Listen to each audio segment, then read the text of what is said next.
It starts the same way. You walk out one morning, notice holes where leaves used to be solid, find something dark and sticky on your tomato stems, see the unmistakable half moon chewing on your squash. So you head to the garden center, find something that promises results, spray everything down, and for about 10 days the garden looks better. And then the bugs come back, so you spray again. And by the time August arrives, you've spent more time and money managing insects than you spent actually enjoying what you grew. I lived inside that cycle for over 20 years. And I want to be honest with you about that, because understanding why I finally got out of it is the whole point of what I'm going to share today. The change came when I started spending time around Amish gardens in Lancaster County and noticed something that genuinely puzzled me, and their gardens had less visible pest damage than mine did during my most aggressive spraying years, not because they were spraying something I wasn't, and because they built a system around their plants from the very beginning of the season, and that made the whole garden uninviting to pest insects before any damage could start. Today I'm going to walk you through exactly how that system works, layer by layer. And at the end, I'll share a simple homemade backup spray that costs almost nothing and handles the pests that do manage to get through. What finally shifted my thinking wasn't a single technique. It was understanding that I had been treating pest management as a response instead of a design. Bug shows up, I react. That approach works in the moment, but never changes anything structurally about the garden, which is why the same bugs return the following week. I'd eliminated individuals, but not the conditions that attracted them. When I started watching how Amish gardeners set up their growing space, I noticed they weren't reacting to pest pressure, and they were designing against it before the season started. Their system stacks multiple layers of deterrents so that a pest insect encounters obstacle after obstacle before it ever reaches a crop. No single layer is perfect, and they know that. But the cumulative effect of 5 overlapping layers is a garden that simply isn't worth the trouble for most insects to navigate. The principle that makes it work is this. Pest insects find their host plants primarily through smell. They follow volatile chemical signals in the air to locate tomatoes, cabbages, squash. And if you disrupt those signals, the pest can't navigate efficiently and in many cases moves on to find easier ground. The first layer starts at ground level, and most gardeners already have everything it requires. It's thick organic mulch, 3 to 4 inches of straw, shredded leaves, or grass clippings covering every inch of exposed soil between and around your plants. Most people mulch to hold moisture and suppress weeds. And the Amish also use it as a physical pest barrier, and the biology is well established. Squash bugs lay their eggs at the base of plants on exposed ground. Flea beetles overwinter in the top inch of soil and emerge in spring directly below the plants they'll feed on. Colorado potato beetles pupate in the soil. Cutworms hide in bare dirt through the day and surface at night to sever seedling stems. And a consistent 4-inch layer of mulch disrupts all of these cycles by creating a physical barrier between the pest and the soil surface it needs to complete its development. The Amish put mulch down thick and early within a week or two of transplanting, and as soon as direct sown seedlings are a few inches tall, straw is the traditional choice because it's inexpensive, breaks down slowly enough to last a full season, and holds up through rain. Pull it back a couple of inches from plant stems to avoid trapping moisture against the base, but cover everything else completely. And when I switch from bare soil between rows to full straw mulch, my squash bug pressure dropped more dramatically than anything I'd tried before. I went from pulling egg masses off my plants every few days to finding a handful all season. The second layer is where the Amish approach really distinguishes itself from anything I'd ever read about in a conventional gardening book. It's the aromatic border, and I want to be specific about what that means because the version most people have heard of is a partial version that doesn't work well enough to take seriously.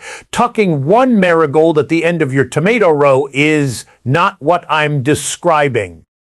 What Amish gardens have around their perimeter is a continuous dense planting of mixed aromatic herbs and flowers, typically 2 to 3 feet wide and packed tightly with no gaps, that runs around the entire outer edge of the growings space. That border puts out a constant, complex cloud of volatile compounds that masks the scent signals pest insects are using to navigate when a moth or aphid or beetle approaches looking for its target crop.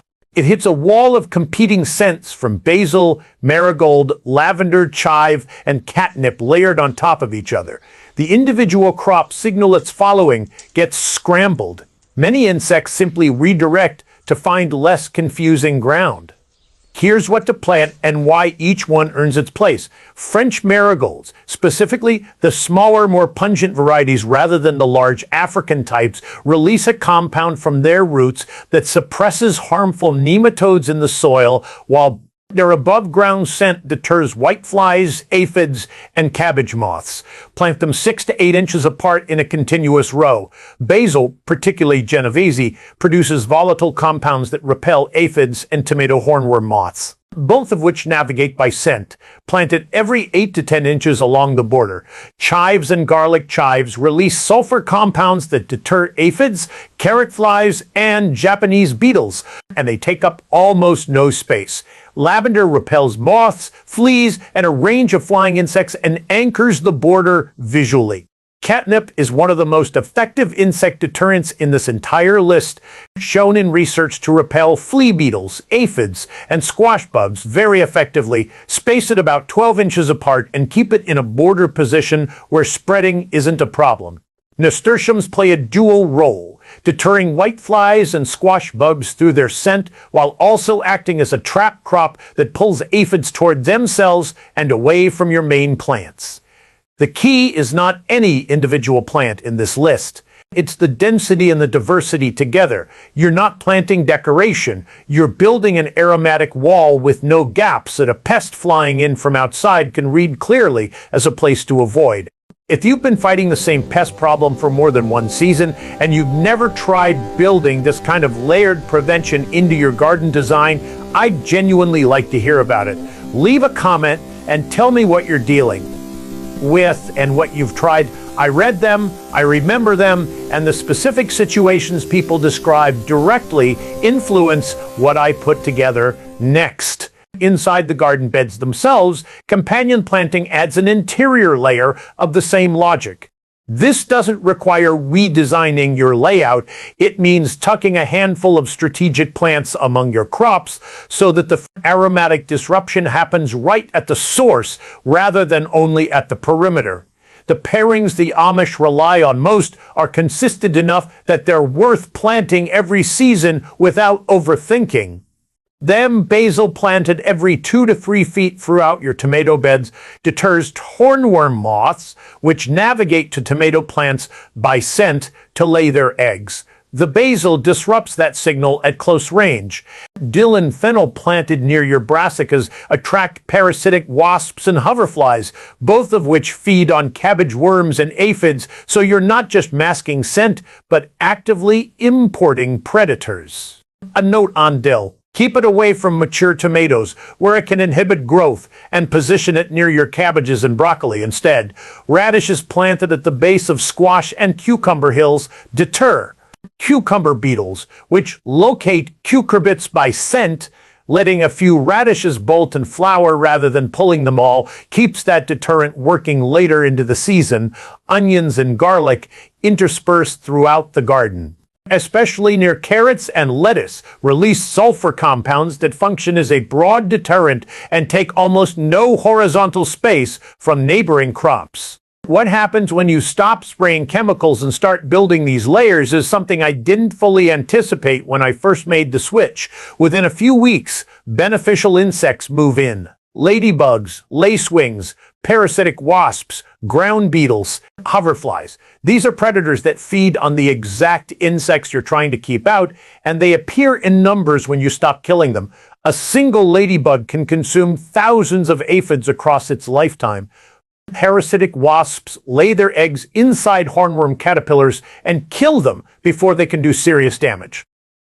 These are genuine allies, and the spray and repeat cycle eliminates them just as efficiently as it eliminates the pests. The hidden cost of reactive spraying is that pest populations recover faster than beneficial populations do, so every spray cycle leaves you more dependent on the next one.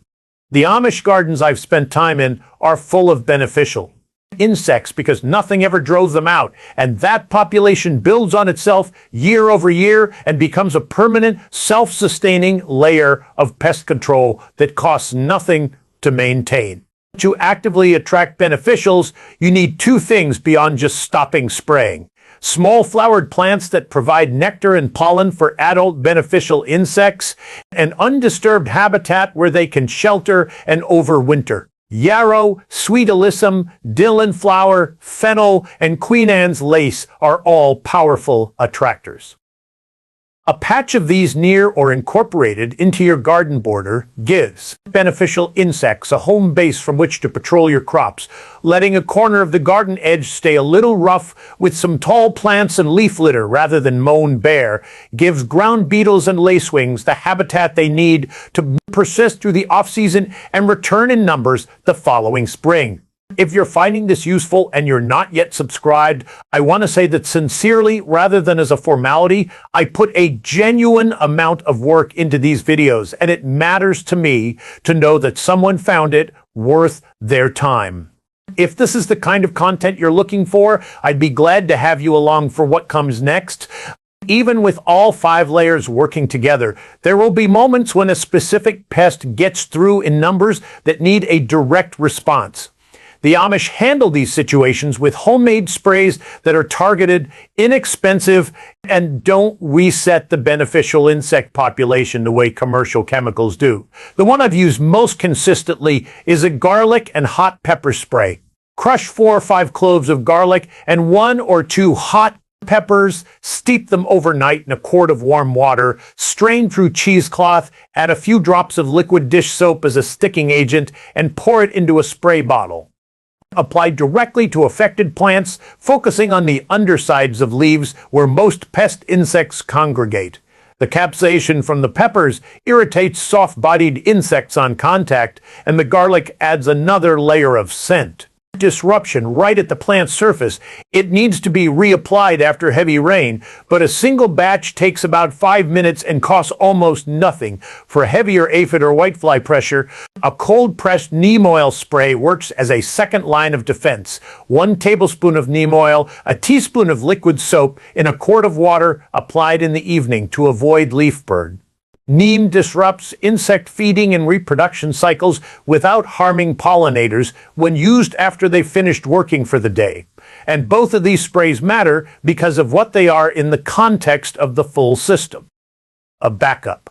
Not the front line, the mulch, the border, the companions, and the beneficials handle the majority of the work. The spray comes out when a specific problem needs targeted attention, not as a weekly ritual. The bonus I want to leave you with is something I'd never seen mentioned anywhere outside of conversations with the Amish families who taught it to me. Several of them bury a handful of crushed garlic cloves about 2 inches deep around the perimeter of their most pest-vulnerable beds, particularly squash and cucumbers, right at planting time. Not garlic they intend to grow, garlic they intend to let decompose in place. As those buried cloves break down over the first several weeks of the season, they release sulfur compounds into the soil at the garden's edge. Ground-dwelling pests approaching the bed encounter those compounds before they ever reach a plant root. I've been doing this around my squash hills for 3 seasons, and my vine borer pressure has been noticeably lower than in the years before. A few cloves of garlic, 2 minutes to crush and bury, and the potential upside is a full season of below-ground deterrents in exactly the beds that need it most. That's the kind of low-cost, low-effort addition that's worth trying every time. And if you try it this season and notice a difference, please come back and tell me those specific reports are the most valuable thing that happens in the comments on this channel. And I mean that more than anything else I've said today. And I'll see you in the next one.